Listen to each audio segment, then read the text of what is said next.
do you ever find yourself saying, don't touch me, don't talk to me, don't ask me for anything? Like you're one request away from just completely and utterly losing it. Now, that is not you being dramatic, that is you being overstimulated. And it's sadly super common for women and especially moms. So today we're talking about it, what that looks like, why it happens, and some of the steps you can take to help you in these situations. But first, hi, my name is Emily. I'm a therapist in private practice and a slow living enthusiast, and I specialize in helping moms who are experiencing burnout so that they can thrive in motherhood and build better communication and connection with their children and their partner. So let's jump straight in. How's that sound? So I'm going to start by telling you a little story. Okay? Storytelling is big on YouTube. Let's talk about it.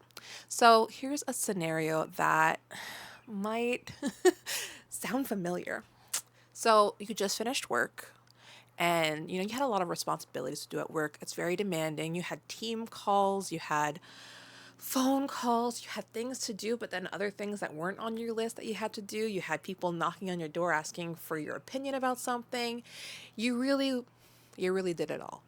You finally get home and then it's time to make supper, and then of course there's dishes, and then of course you look in the fridge, there's not enough groceries. Now you need to figure out what's for groceries, and then you think, oh my gosh, okay, wait, is there enough clothes for my kid? No, they ran out of clean socks, gotta wash some more clean socks.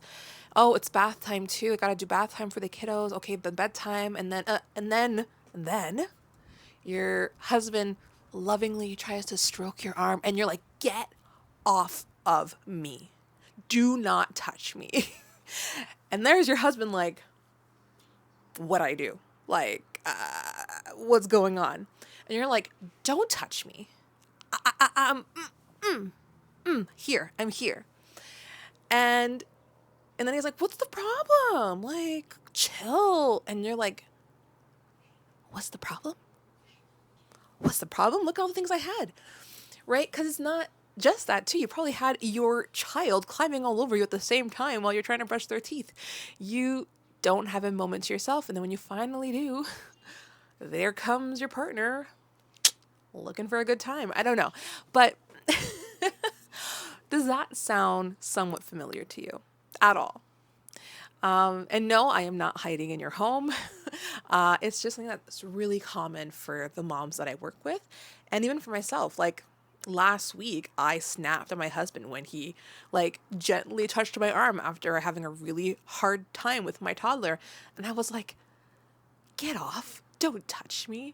And he had a sad face on, and I felt a little bit bad, but I just told him like, I'm touched out, right? That's so a thing, like where moms just get completely touched out. And it makes a lot of sense. When you're pulled in every which direction when you're at work, and then when you're at home, you have to manage the home, and you have to manage all of the invisible labor of the home, the things that your partner may not notice, but they'll notice if you don't do it. You know what I mean? Like, but those things that just accumulate because you're not just making supper. You're creating dishes that need to be washed. Who's going to wash them? You're using up groceries that need to be replenished. It's, and while we're doing these things, we're noticing other things that have to be done as well, because we keep a tally of everything in our head, and probably a tally of all the things on our phone too. But that's a lot. And when you have like a child, no matter how old they are, I have clients sometimes who have younger children. So my daughter's 2.5, so she can be very, very clingy and cuddly, and I love it. But you can also have 6-year-olds that are also all over you, or even if they're not touching you sometimes they're sitting really close to you and you're like, okay, I need some space. Or sometimes it could be like they're just always asking you for something. Even when your partner may be right there. So my daughter has this really fun habit, such a fun habit. Like, I love it. I love it. Note the sarcasm, where I'll give her a pouch or something. She'll get a pouch and she'll like bypass my husband to come to me to open it. Even though my husband's right there. My husband's like, yeah, I'll open it. Like, no problem. But no, she's like, no, mama do it. Mama will fire. So I'm like, okay. we try and redirect her back to my husband, but like there's just sometimes it's like they bypass and they go straight to you, and you're like, I'm already trying to cook here.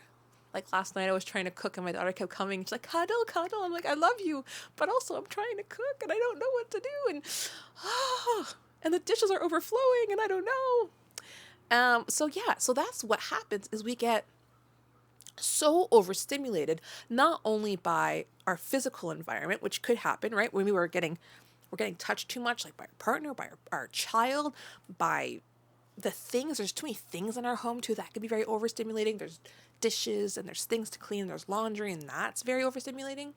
But also like, you know, we're just touched out. We're like, I just want to be me, myself, and I. I don't want to be an extension of someone else. I don't want to be my child's pouch opener. I don't want to be, sometimes it's like, can I just be me? I don't want to be my spouse's spouse. I just want to be me alone, like on my phone or just doing nothing. And so maybe you hide places. Like that's very common because you can feel bad sometimes because when you get overstimulated and like touched out and all that, you might snap. Like that's super common. Like, and I've done it where I'm just like, okay, stop. That's it. I'm French, so it comes out French, but like that's enough. And you might feel bad afterwards because you might feel like you overreacted because it's like all they did was touch your arm and you're like, oh my God, stop. But the thing is that you're not overreacting. It's just an accumulation of things that have boiled over into being just too much. And we need to show ourselves compassion in those times because you know what? Being a mom can be really too much. And no wonder. Sometimes we just want to hide. So we might hide somewhere. My favorite place to hide is the bathroom. It's a very good excuse. Going to the bathroom. I'll be back in a bit. But really you're just like, peace and quiet. Some people it might be like, I'm gonna just go outside, or I'm gonna just go in the garage, or I'm just gonna go and do some laundry. Like sometimes going to the grocery store, although that is work, can feel nice when you don't have your kid with you because you're like, I'm by myself. And we love our children. It's not that we don't love our children, but we sometimes miss just being individuals, just being ourselves, being alone. It can be really hard when you're always attached to someone else because it literally can feel like you're attached. I mean, if you had like your baby, if you carried your baby, like you were literally like attached, and then maybe you breastfed, and then maybe it's just like, but at the same time you want the cuddles. It's like, I want the cuddles, but I also want the distance. It's extremely difficult. I hear you. So what do we do about that? So it really happens, like this overstimulation and touched out happens because we don't always get breaks and we're just constantly on. So if you're constantly on, you better believe that at one point it's going to be too much and it's going to be like the straw that broke the camel's back. So it's extremely important to recognize that you are not a robot. You are not the Energizer Bunny. You are not super mom. You are a person who deserves rest, who deserves alone time, who deserves, I don't know, just being, right? Because who were you before you were a mom? Who were you before you were a spouse? Like we take for granted a bit, like the fact that, you know, in the past, we had our own alone time all the time. And then we become mothers and now we're not allowed to have alone time as if it's bad, but it's not. Like you have to have alone time. It's just natural. And you're not selfish for wanting it. You're not a bad mom for wanting alone time.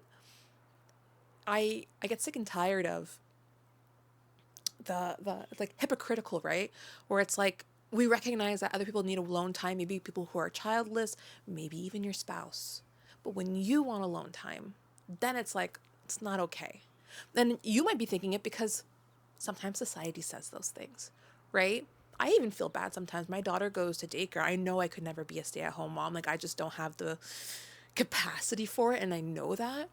But whenever somebody asks, like, oh, where's the baby? And I'm like, she's in daycare. And then I feel the need to almost like go, because, Or it's really great because, as if I'm defending myself for allowing myself to have work time and even just alone time or even just have friend time. We don't, but I'm much better mom when I do that, when I have my alone time. And we need it. And like when I said that last week, I snapped at my husband when he tried to touch my arm when I was overstimulated. It's because I didn't take enough alone time. It's because I didn't actually get enough sleep. I wasn't taking care of myself. So all that to say that if you're not taking care of yourself, overstimulation can become a given. Now, this doesn't have to be your reality at all, because it's not my reality every day. But you do have to build in pockets of time for you to take care of yourself. And if you think that change is impossible, change is not possible. If you think change is possible, then you create the circumstances where change can occur. So if you want to be less overstimulated and less touched out, you need to actively work on creating barriers around your physical body, around your time, around your energy, and you need to communicate that. Now, I'm not telling you to communicate with your 2-year-old child, mommy needs physical barrier around her body so that she cannot yell at you. Like, they're not going to get that. But with your partner, like with my husband, I was like, okay, I'm not doing too good. I need you to watch the baby so I can get some alone time, you know? And it sucks if your partner's not supportive.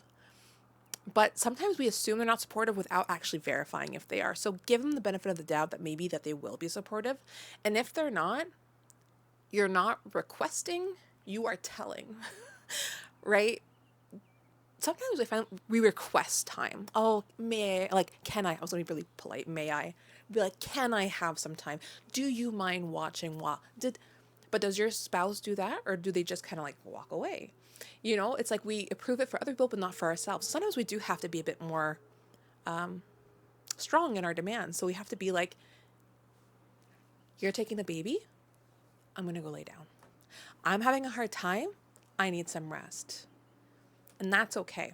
And that's you vocalizing your needs. That's you vocalizing your limits. And will your spouse possibly not be happy about it? Possibly. Will they get used to it? Probably.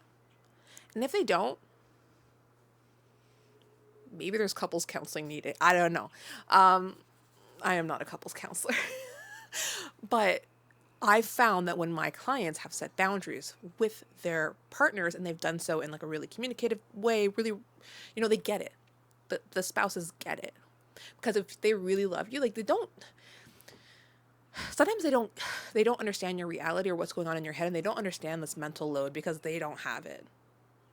They don't have the mental load. You carry it all. So you need to explain it to them really sometimes. And I'm sorry to have to tell you that. And I wish that they just understood. But if we're just taking care of you, we gotta vocalize it. We have to create, I don't know, we just have to talk more. I've always been a shit disturber, and maybe I want to create a whole clan of mothers who are also shit disturbers. So come with me. Be a shit disturber. Let's do it all together. Oh my gosh. Yes, this is the kind of therapist I am. Let's all be shit disturbers and ask for what we need and set our boundaries. You got this. So, important reminders. You are not a bad mom for needing space. You can love your kids and not want to be around them all the time. You can love your spouse and not want to be around them all the time. So I know that setting boundaries is extremely difficult. It is a process. It is a lot to learn when you've never done it in the past. So here are some quick things that you can do to support yourself during this journey. So the first thing is to learn to take micro breaks, like even just a couple of minutes away can be really helpful. I would like to say that you should at least take 15 minutes away. At least, at a minimum. But even just like micro breaks during the day, just like get up, walk around, look outside, get some fresh air. I'm outside today. Look at that. So that could be very helpful. Asking for help. So asking your partner, hey, or telling them, not asking, telling, I need a 15-minute. Peace out. Peace out. I need 15 minutes. Peace out. And then also creating like a boundary around some sensory overload. So for me, noise is a really big sensory overload for me. So when I'm like cooking or cleaning, I'll often have a headset on and I'm listening to an audiobook, or I'm listening to absolutely nothing or a YouTube video. And that just helps to block out the sound from the house of like my daughter destroying the living room, with my husband. So that can be really helpful.